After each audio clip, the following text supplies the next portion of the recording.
Cool. For those of you who haven't met me or aren't familiar with WeTravel, my name is Luke Ennis. Work with WeTravel. We're an online payment and booking platform. We work with several of the members, tour operator members of SYTA when they need a way to collect individual payments.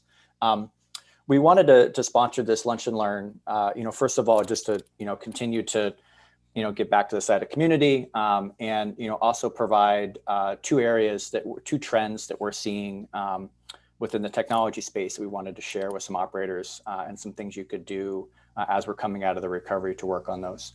What we'll do as I go through this is, this won't take the full 30 minutes. My talk will maybe take 10, 15 minutes at the most. We'll have some Q&A at the end. And then we do also have kind of like an offer that we wanted to offer out to the community. Some work we could do for you online, depending on how you currently have your website and stuff set up. So first of all, before I jump in, I wanted to go ahead again and just thank the sponsors. As everybody knows, the last year and a half has been pretty tough on absolutely everybody.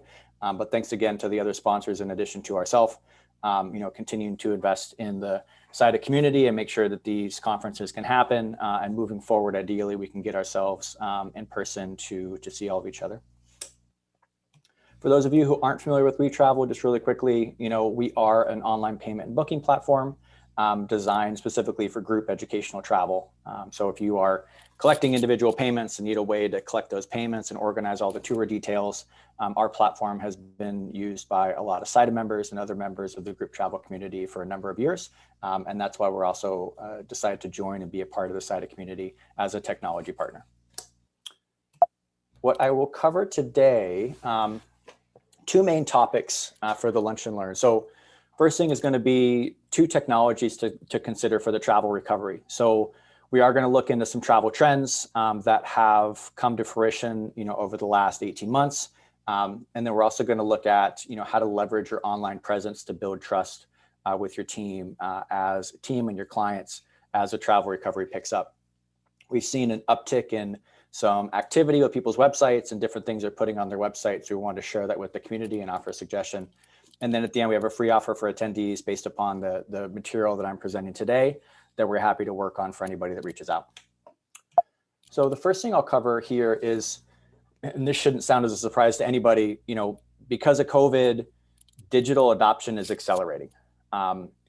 Everybody, March of last year, everybody was thrown online, right? And if you hadn't done certain things online, you were essentially forced to do them. A much larger percentage of the population was using their phones for more things during the day, also buying and doing e-commerce shopping online more than they ever had in their entire life. So digital adoption was essentially moved forward a number of years. It was already trending that way, but COVID really threw it forward a lot more. You can look at a couple of trends here. Like I mentioned, online payments were accelerated by, they estimate, about 2 to 3 years as far as where the adoption was going. And two key trends that came out of this. First of all, during COVID, for the first time ever, global mobile phone usage exceeded desktop usage. And that's a really big milestone because, if you think about it, mobile phones have, what version of iPhone are we on? I don't know, 10 or 11? I don't even know. Mine's a couple years old, but really these smartphones have barely even been out for 15 years, right? And the smartphone was really the introduction into online browsing and online e-commerce. And in a very fast time, this adoption and acceleration has happened on the phone. And COVID, what it did is it shifted the pendulum to more people being used to doing their browsing, their e-commerce on the phone. And again, for the first time ever globally, desktop or mobile traffic passed desktop. And secondly, during COVID, e-commerce jumped by 37%. That shouldn't surprise anybody that's tuning in. Unfortunately, when COVID happened, everything was shifted online. What that means, though, what these two trends mean, and how this could impact, some of the SYTA member operators is coming out of COVID, customer behaviors around payments, around access to information, around usage of a mobile device has changed, and it's actually accelerated, right? And so there's some things to consider when you're looking at, what is your product offering? What are you offering to your participants, or your travelers coming out of COVID? So two things we'll point out here. First of all, related to payments on the top part. On the left side, offering flexibility with payments, right? You know, everybody's familiar with payment plans, familiar with the refunding process, changing trips, et cetera. But we've seen the increase in usage of payment plans go almost through the roof during and then post-COVID. And we're expecting that trend to even continue just from feedback from travelers and from our customer base. Also, the other big shift is, again, shifting towards the contactless payment options. And another way that that can be done is fundraising, right? Typically, you know, when fundraising would happen, checks would get mailed in. It was a very offline process. And with the shift from COVID into the online world, online fundraising options are going to be not only more important, but they may or may not down the road become expected from some travelers. So it's definitely a consideration to take in. And then the second thing is around communication, right? So as I mentioned on the last slide, you know, for the first time ever, mobile phone usage passed desktop usage, right? So what that means is not only the parents, but the children, they're even more used to being on a phone and communicating on a phone, right? And so what technologies can we use to provide options for communication coming out of COVID to provide better customer service and also give real-time updates? And we'll talk about two of these here. So related to technologies to consider, you know, prior to COVID, you know, online payments was a trend and it was a growing trend. Majority of the operators, if you were taking individual payments, you had some sort of an online payment option, right? Also, there were various options for in-trip communication tools, right? You could use, you know, there's some apps you can use. You could use Messenger, WhatsApp. You know, you can set up a different group text message. There's a number of options for in-trip communication. What's happened though with COVID and what may shift post-COVID is some of these nice to have additions or extras with online payments or in-trip communication tools may turn into need to have when it comes to the expectations from parents, from kids, from the travelers on the other side. And we've got about 6 highlighted there based upon the 2 categories. So, you know, with the online payments, first of all, are you offering payment plan options? Are you offering flexibility? Do you have the ability to allow, you know, children and parents to collect fundraising options online, right? Definitely, you know, people can mail in a check, but do you have the option, if somebody wanted to pay with a contactless method? And then also, are your payment methods mobile friendly, right? So if somebody gets a payment link from you, can they book it on their phone? And again, this is as the behaviors shift more towards online and more towards mobile usage, these are going to be important options to consider. Secondly, when it comes to in-trip communication tools, you know, you can have group texting, but are you able to, you know, see where the class is or see where the group is, right? Real time, see where they're located in the destination where you're at. Also share documents, right? In-trip communication, you know, as we come out of COVID, you know, everybody on the phone knows, or that's tuning in knows, changes can happen overnight with, you know, different requirements. You know, a couple weeks ago, in the state of New York, I'm sure everybody's aware, you now have to show proof of vaccination to enter certain establishments, right? And if that were to happen, say the day before the trip or, you know, day of the trip that changed, that communication needs to go out very quickly, and certain in-trip communication tools can provide that. So we'll talk really quickly about an option for contactless fundraising. This is a shameless plug for WeTravel here. So during COVID, we did talk to a lot of our user base, right? And a big user base for us is around student travel.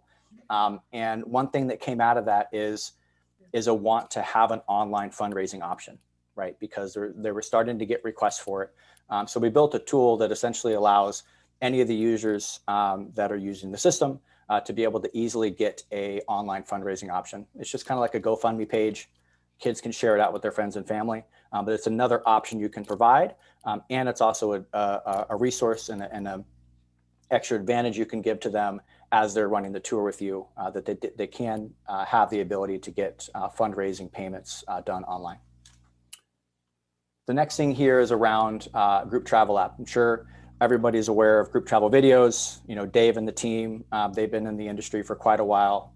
And they've developed an app that is more important now than ever when it comes to allowing you to communicate easily with the group, right?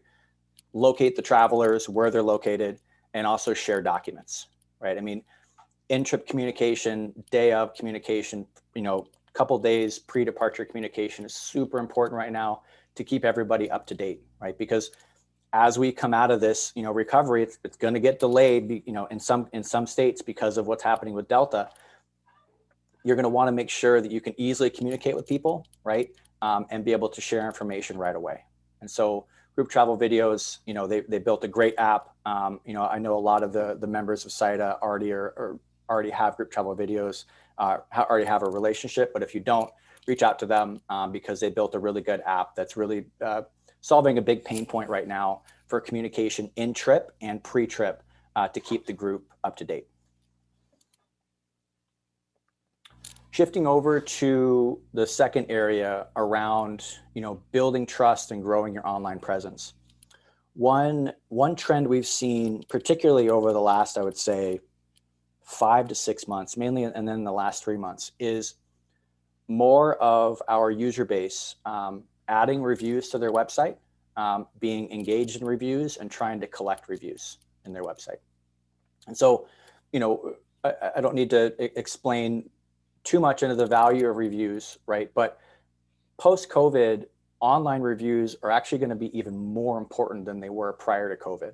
And so I'll talk about a couple ways to leverage your website, also leverage your social media when it comes to reviews, and then also a takeaway and kind of a thing we'll be able to do for some members if they want to get kind of a review audit. So the first thing I'll talk about here is, the power of online reviews. Not a lot of travelers are going to leave reviews, right? And it's very difficult in some cases to get reviews. But the good and the bad thing of that is that very small percentage of your traveler base that leaves reviews can have a huge impact on generating new business, right? And if you don't have reviews online right now, right? Or if you don't have, or if you have 1 or 2 reviews online right now, right? Those 1 or 2 reviews could have a net positive or a net negative to your ability to get new business. Because we're also seeing that more and more travelers right now, when they're making a decision to go with a new company, right? They are looking them up online, right? They are looking for feedback. Okay. A couple steps you can take, as far as like where to start, right? When you're taking into consideration of like where your reviews are. So where you can start. So first of all, adding reviews to your website is very common. A lot of SYTA members already put reviews and feedback on their websites. You can also do it on your social media channels. There's also review sites such as Trustpilot. You don't need to have reviews in all of these areas, right? Mainly you want to have reviews where most of your customers are going to interact with you and where you want to share that information. The second important thing to do is if you do have reviews, say on your website or on social media channels, make sure you are finding a way to respond to those reviews, whether they're good, bad, or in the middle, because it does show engagement back from the business, shows that you care, you've taken action on that. So having a response to the review, even if it's just a really simple response, can go a long way. If somebody's looking at the reviews online, making their buying decision, they see that business is engaged in the feedback and the customer service they have, that's going to be a net plus, even if it's a negative review, right? So even if it's a negative review, being able to respond to that review, showing you care, you took action on it, can go a long way. And so again, just decide what channels you want to leverage to start, right? And if you don't have any reviews right now, you can go out and just ask some people to leave some reviews, right? You can pick 2 to 4 recent travelers, right? Or 2 to 4 participants that have gone on a trip to give you some feedback. Right? You can put that feedback on your website. You can link to your Google Plus page, your social media. There's a number of places you can put those reviews. But the first step is really just to ask. And then the second step is to put some sort of a automated follow-up process in place, whether it be quarterly, monthly, after every trip, but have something in the way that will allow you to get regular reviews into those channels so that the reviews are current, they're recent, and you can also respond to them. Wrapping up here, there's a free offer we're going to give to the SYTA members. Essentially, we are going to offer to do a free online review audit. So what our team will do, and we've been looking into this for the last month, looking at different what different members have on their websites and different social media channels online. Essentially, what we would do is we would look at your website, we'd look you up online, different social media channels. We'd take a look at your reviews. We'd offer suggestions for responses. We'd also provide you with an email template that you can use to request reviews from your participants and share different technologies that are out there. Some are free, some are low cost, to allow you to email out post-trip to try to get some reviews. So if anybody is interested in the free online review audit, you can just send an email to info@wetravel.com that just includes your website and return contact info, such as your email. And then within 3 to 5 business days, we'll email you back an online review audit. And we are also more than happy to jump on the phone with you, specifically to guide you through what steps you can take for the reviews. So if anybody's interested in that, feel free to email that email address, or you can reach out to myself directly to lucas@wetravel.com. And again, we're more than happy to do that review audit. And the reason we're offering this is because we're seeing not only an uptick in review usage on people's websites, but we're also seeing more of our customers wanting to find ways to put reviews on the website because travelers are asking for them. Right. So I'm going to end right now with Q&A. So if any, I'm going to go ahead, see if I can look here. If anybody has some questions, feel free to use the chat box there. Lucas, there was one chat that came in, said our agency is in Canada. Can you process everything in Canadian dollars? Yeah. So we take 6 currencies through the platform. I'm curious if anybody that's tuning in, what your experience is with reviews. It's definitely not the most, can be a scary topic in some situations, depending on what you've had online. So I'm curious, if anybody wants to chime in about your experience around reviews, or, where you put reviews, either it's on your website. Oh yeah, I guess I could definitely do that. I will stop my screen or stop my share. And if anybody actually wants to just turn your camera on or turn your mic on, we could just kind of chat for a second about that, or about the other topics and stuff that were brought up.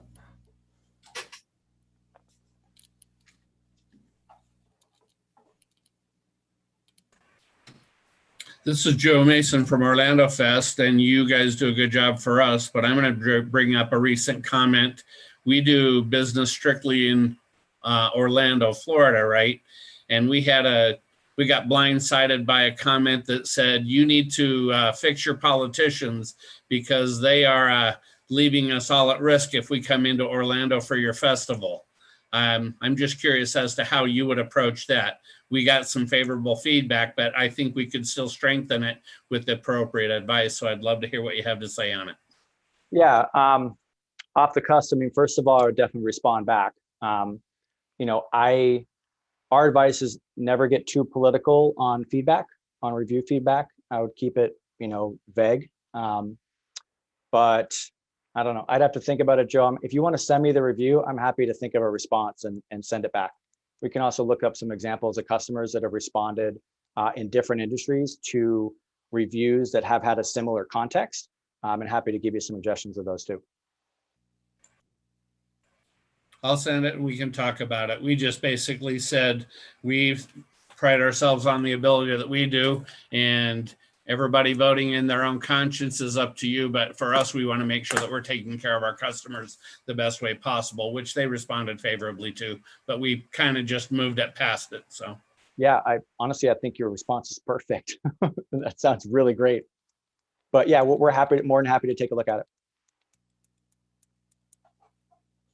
Anybody else? That was a good question. Anybody else get anything similar to that, or related to COVID stuff? Because we, during COVID, we also did see, unfortunately, some negative reviews hit some clients, right, where they didn't have any previous reviews online.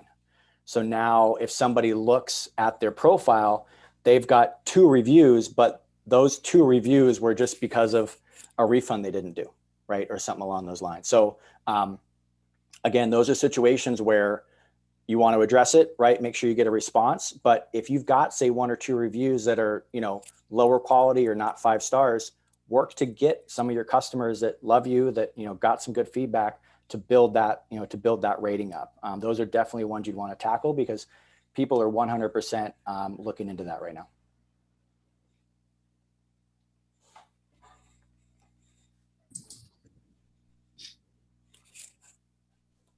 Any other review things or any other technology questions? We have a question. Can you hear me? Yeah. Hi, thank you for this. This is great. We've had some trouble in the past, maybe one time, but we still remember it, when there was a review that was not intended for our organization. And we tried to talk with the platform to tell them that, and they said that they couldn't take it down. We wonder if you have heard of that type of instance before, where the organization, the attraction operator, hotel, whomever, knows it's not them and proves it's not them, and then the platform won't take it down. Yeah, so we've definitely heard about it. 2 things on that. I mean, first of all, it's tough, because you can't really control what that platform's going to do per se. Our recommendation typically is to reach out to the customer directly, assuming you have that information. So first of all, respond to the review, but assuming you have that information, reach out to the customer. And if you don't have that information, you can, in your response, put like a generic email saying, please contact us, right, at this email. You can't guarantee they're going to contact you, but at least there's the effort in that response, knowing that, you can address that this wasn't really related to you, but then secondly, please reach out to us. And then once you get contact with them, you could ask, hey, since this wasn't related to us directly, would you mind, taking the review down? We have 100% heard success stories of that. Yeah, we did go that route, and we weren't able to. The person wasn't able to contact us back, so it ended up staying up there. Would you mind, what platform was the review done through? TripAdvisor. Oh, yeah, okay. Yeah. Yeah, if you want to send me something, I haven't heard an example of TripAdvisor getting a review taken off per se. But you responded to it already? Yes, thank you. Yeah. Okay. Yeah, and that's another challenge with it, right? Is that sometimes you have these reviews that can be locked in kind of a silo, right? So another option to do, right? I haven't looked at your website, your social media channels. Obviously TripAdvisor is a really big one to get, they're a very large OTA to get bookings, right? 100%. But one thing we do know is a lot of customers that say go to TripAdvisor or these different OTAs, before they book, they oftentimes go to your website, right? They oftentimes look you up in other channels. So there definitely is the opportunity, right? To, if you have a review section on your website, that would be the main one I recommend, because I don't have the percentage off the top of my head, but we did a webinar a couple months ago around that. And I know it's more than half of customers that book on TripAdvisor go to the website first. So that's an opportunity if you have the review dropdown or have a review button on your website. Again, not to say, it would 100% guarantee the booking, but you can make sure that there's at least another story to tell on the website that's separate from that review or those negative reviews you may have gotten in that OTA. Thank you. Mm-hmm.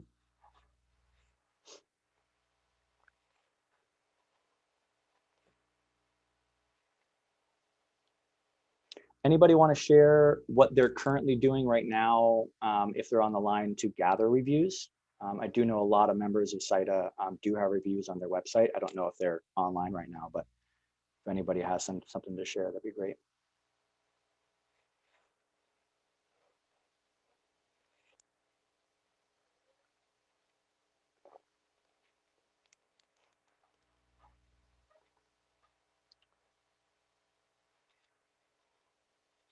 Anybody want to share a like a location that they typically have their reviews on, say a website, different social media channel at all?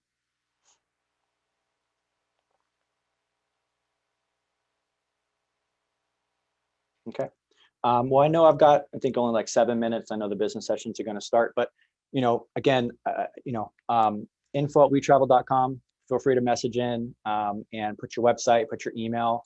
We're more than happy to look you up online, offer suggestions, give you an email template. You can be able to go, because again, even just a couple reviews can go a long way if somebody sees that, right? Because if a buyer is wanting to look something up about you, regardless of how the feedback goes, unfortunately, even those couple reviews can go a long way to them actually making that purchase decision, right? And a lot of members of SYTA, there's offline relationships that are there, right? We have a direct relationship with the school, but there's still the chance that those people could be going onto the websites, going onto social media channels during their decision-making process. And reviews are a really big piece of that. So please reach out. If you do want us to redo the review audit, we're more than happy to do it. And also more than happy to jump on the phone with you, just do some brainstorming on how you can do it, because we have seen a really big trend towards reviews and review utilization, especially coming out of COVID. Great. Thank you, Lucas, for your wonderful presentation. And thank you for everyone for joining our first Lunch and Learn of our virtual annual conference.